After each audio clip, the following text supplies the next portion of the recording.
Investigation by the Indian Express newspaper has revealed that China has been tracking prominent Indians from the fields of politics, business, sports and media. The list includes WION's Editor-in-Chief Sudhir Chaudhary, who has been targeted over WION's critical coverage on China. In fact, China has been monitoring over 10,000 influential Indians as part of what is known as hybrid warfare. Let's first tell you about the names that have surfaced. The list includes Prime Minister Narendra Modi, President Nath, Kovind, Defence Minister Rajnath Singh, leading opposition leader and Congress Party's interim President Sonia Gandhi, also being monitored. Also on the list are West Bengal Chief Minister Mamata Banerjee, the Madhya Pradesh Chief Minister Shivraj Singh Chauhan, Chief Justice of India and the Chief of Defence Staff. The report says a Chinese firm called Zenhua uses non-military tools to harvest the data of these influential Indians.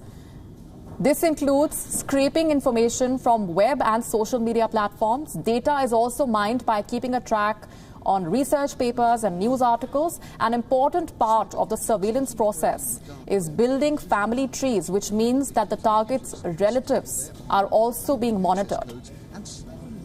The question is, why is China doing this and why is it a matter of concern?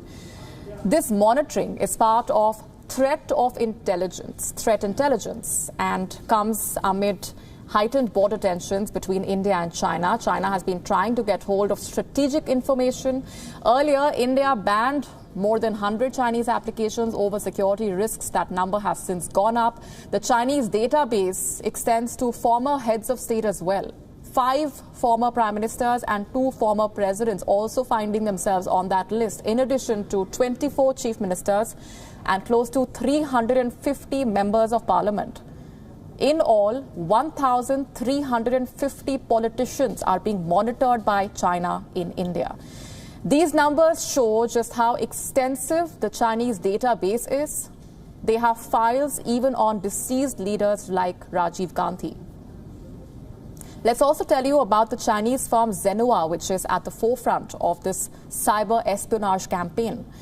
Zenhua Technology is based in the Chinese city of Shenzhen and was registered as a company in 2018. It has 20 centers across the world, and its clients include Chinese military and the government. The firm took down its website on the 9th of September. Zenhua refused to answer the Indian Express's questions, saying that the questions touched upon the firm's trade secrets. However, a source in the Chinese embassy in New Delhi told the Indian Express that China has not asked its companies to provide or collect data.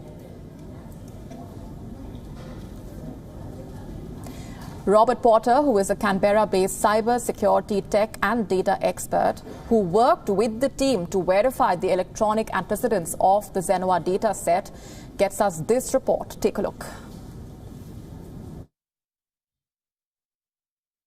It's been really interesting to work on this project with Vaide and the team at the India Express to bring this important information to light. So when we first received the information, we only received part of it because we wanted to make sure that it was worth our time in restoring it. We then worked for 3 months to restore a version of the data to the point where it could be searched and studied by journalists for the purposes of future publication. It's a very interesting data set in as much as it's a very ambitious data set and sits in alignment with the objectives of the company, who talks about using it for the purposes of engaging in hybrid warfare and political influence operations.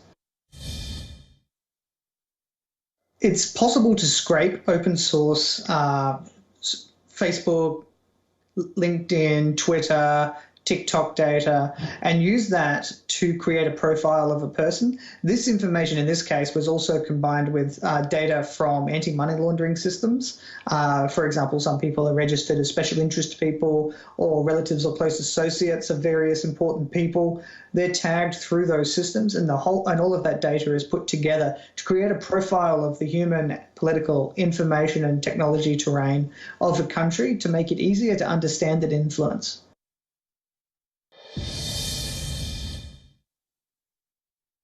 Well, I can't imagine that it's going to do China a lot of good. That being said, though, as China and India mature into advanced capable economies with role to play on the global stage, a degree of that comes with scrutiny. So, for example, the intelligence programs of the United States are generally open to a fair amount of criticism on any given day. And I think if China wants to play in the top ring with the biggest countries in the world, they can expect this sort of scrutiny to come their way.